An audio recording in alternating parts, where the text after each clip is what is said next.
పవన్ కళ్యాణ్ గారిని మాట్లాడవలసిందిగా కోరుతున్నాను.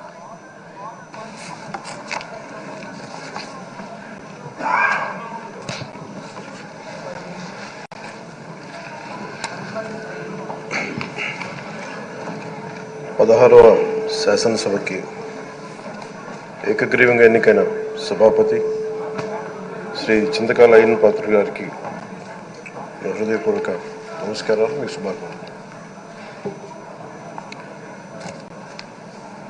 ఇది నేను మొదటిసారి అసెంబ్లీలోకి అడుగు పెట్టడం.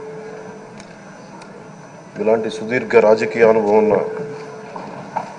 దాదాపు 7 సార్లు ఎమ్మెల్యేగాను, ఒకసారి పార్లమెంట్లో అడుగుపెట్టిన మీకు, Panchayati Raj, technical education, forest, R&B అనేక మంత్రిత్వ శాఖల్ని సమర్థవంతంగా నిర్వహించిన మీకు ఈ సభాధ్యక్షుడు, ఈ స్పీకర్ స్థానంలో కూర్చోవడం నాకు చాలా ఆనందంగా ఉంది. ఇన్ని దశాబ్దాలు ప్రజలు రాజకీయ జీవనంలో ఇన్ని దశాబ్దాలు ప్రజలు మీ వాడి వేడి చూశారు. మీకు కోపం వస్తే ఋషికొండను చెక్కినట్టు ప్రత్యర్థులకి పదునైన ఉత్తరాంధ్ర యాసలో గుండు కొట్టేస్తారు. నాకు ఒకటే బాధేస్తాను సార్, ఇకపైన మీకు తిట్టే అవకాశం లేకపోవడం. కానీ ఇక మీద సభలో ఎవరు తిడుతున్నా దాన్ని ఆఫ్ చేసే బాధ్యత మీ చేతిలోనే ఉంది. మీరే మైక్ ఆఫ్ చేయాలి. అంటే మా చిన్నప్పుడు నేను చూసేవాడు, ఒకసారి అల్లరి చేసే అబ్బాయిని క్లాస్ లీడర్ చేసేవాడు చిన్నప్పుడు మా స్కూల్లో. కానీ ఇన్నాళ్ళు ప్రజలు మీ వాడి వేడి పలుకులు, మీ ఘాటైన వాగ్దాటి చూశారు. ఈ రోజు నుంచి రాష్ట్ర ప్రజలు మీ హుందాతనం చూస్తారు. డిబేట్స్ వెనకాల దాక్కుని సంస్కారహీనమైన భాషల్ని, భావాల్ని రకరకాల మాధ్యాల్లో విరజిమ్ముతూ ఉంటారు. దాని నియంత్రణ మీ ఆధ్వర్యంలో ఇక్కడి నుంచే మొదలవ్వాలి. ఇందాక సభా నాయకులు, గౌరవ ముఖ్యమంత్రి శ్రీ చంద్రబాబు నాయుడు గారు చెప్తారు, ఆడబిడ్డలు ఏ విధంగా నలిగిపోయారు ఈ రాష్ట్రంలో గత 5 సంవత్సరాల్లో. చిన్న లేదు, పెద్ద లేదు, ఎవరని లేదు. ఎవరన్నా సరే ఒక మాట మాట్లాడితే వాళ్ళు వ్యక్తిగతంగా దూషణ, సోషల్ మీడియాలో వాళ్ళని క్యారెక్టర్ అసాసినేట్ చేయటం, వాళ్ళు పెద్ద నాయకులు కావచ్చు, కార్యకర్తలు కావచ్చు, లేదా వాళ్ళకి ఎదురు తిరిగి ఒక ఒపీనియన్ చెప్పి ఎవరైనా సగటు మనిషి కూడా కావచ్చు, అది ఇక్కడతో ఈ రోజు నుంచి ఆగిపోవాలి అధ్యక్ష. అది మీ ఆధ్వర్యంలోనే మొదలవ్వాలి. గత ప్రభుత్వం తాలూకు సభ జరిగిన విధానం చూస్తే ఈ వ్యక్తిగత దూషణ ఇవన్నీ చాలా ఇబ్బంది పెట్టే ప్రజలు. ఈ రోజున వాళ్ళకి 11 సీట్లకు పరిమితం అయ్యారు, ఈరోజు లేరు, ధైర్యం లేదు వాళ్ళకి. విజయాన్ని తీసుకోగలిగారు కానీ ఓటమి కూడా ధైర్యంగా కూర్చుకునే వాళ్ళకి స్థాయి లేదు, వాళ్ళకి పారిపోయారు ఇక్కడి నుంచి. భావంలో ఉండే తీవ్రత భాషలో ఉండాల్సిన అవసరం లేదు. భాష మనుషుల్ని కలపడానికి కానీ విడగొట్టడానికి కాదు. భాష విద్వేషం రేపడానికి కాదు, పరిష్కరించడానికి. ఎంత జటిలమైన సమస్య అయినా, భయంకర సమస్య అయినా చర్చల ద్వారా పరిష్కరించుకోవడానికి కానీ వివాదం సృష్టించడానికి కాదు. ఈ సభ ఉన్నది అందుకు. కానీ మనం చూసింది వాళ్ళ దగ్గర నుంచి బూతులతోటి, వ్యక్తిగత దోషులతోటి రాష్ట్ర పురోభివృద్ధిని ఆపేశారు. అలాంటి సభ కాకుండా ఇందాక మన పెద్దలు శ్రీ గౌరవ ముఖ్యమంత్రి చంద్రబాబు గారు చెప్పినట్టుగా ఇది భవిష్యత్తుకి ఇది ఒక ప్రమాణం అవ్వాలి.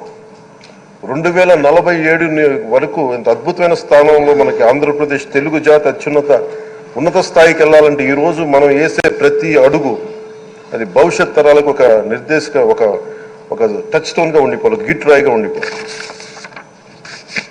ఈ రోజున ఈ సభలో ఉన్న గౌరవ సభ్యులందరూ చట్టాలు చేయడానికి ఉన్నారు, చట్టాలు ఉల్లంఘించడానికి కాదు. విభేదించడం అంటే ద్వేషించడం కాదు, వాదించడం అంటే కొట్టుకోవడం కాదు. ఇవన్నీ విభేదించడం, వాదించడం ఇవన్నీ ప్రజాస్వామ్యానికి చాలా మౌలికమైన పునాదులు. ఆంధ్రప్రదేశ్ ఆవిర్భావం జరిగి అసలు భాషా ప్రయుక్త రాష్ట్రాల ఆవిర్భావమే మన ఆంధ్ర రాజ్యంతో మొదలైంది. అమరజీవి పొట్టి శ్రీరాములు గారి బలిదానం మీద మన రాష్ట్రం పుట్టింది.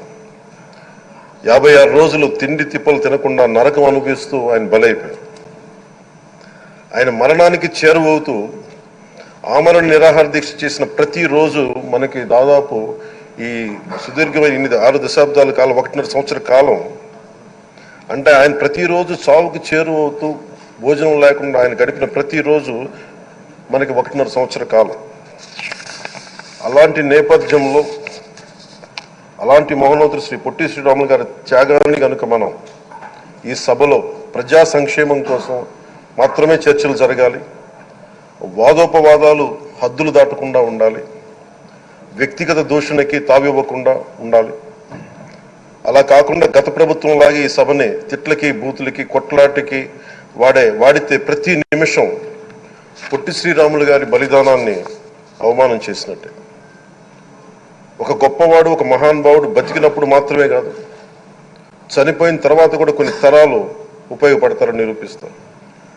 అలాంటి కోవకు చెందిన మహానుభావులు ఆంధ్ర రాష్ట్ర సృష్టికర్త, భాషా ప్రయుక్త రాష్ట్రాలకు శ్రీకారం చుట్టిన ద్రష్ట, అమరజీవి శ్రీ పొట్టి శ్రీరాములు గారి స్మృతిలో ఒక విలువలతో కూడిన ఒక సత్సాంప్రదాయాన్ని తెరలేపుతూ మీ ఆధ్వర్యంలో ఈ సభ జరగాలని, ఈ 5 ఏళ్ల ప్రజా ప్రస్థానంలో ఈ విలువైన 5 ఏళ్లు రాబోయే తరానికి గొప్ప భవిష్యత్తునిచ్చేలా, అన్నం పెట్టే రైతుకి, కౌలు చేసుకునే రైతుకి, రైతు కూలీకి అండగా ఉండేలా, మహిళలకి భద్రతతో పాటు ఉన్నత స్థాయికి ఎదిగేలా, ప్రభుత్వ ఉద్యోగులకి భద్రత కల్పించేలా, పశువు, పక్షి, ప్రకృతి, సర్వజనులందరికీ కూడా మతాలకి, ప్రాంతాలకి అతీతంగా సుభిక్షంగా అభివృద్ధి పదంలో ఆంధ్రప్రదేశ్, ఆంధ్ర రాజ్యం అద్భుతమైన ప్రగతి సాధించేలా ఈ చర్చలు సాగాలని కోరుకుంటూ, సభాపతి అయ్యన్న పాత్రుడి గారికి మీ ఆధ్వర్యంలో ఈ సభ ఒక సరికొత్త సాంప్రదాయానికి, సత్సాంప్రదాయానికి ఇది తెరతీయాలని కోరుకుంటూ మీకు మరోమారు శుభాభినందనలు తెలియజేసుకుంటాను.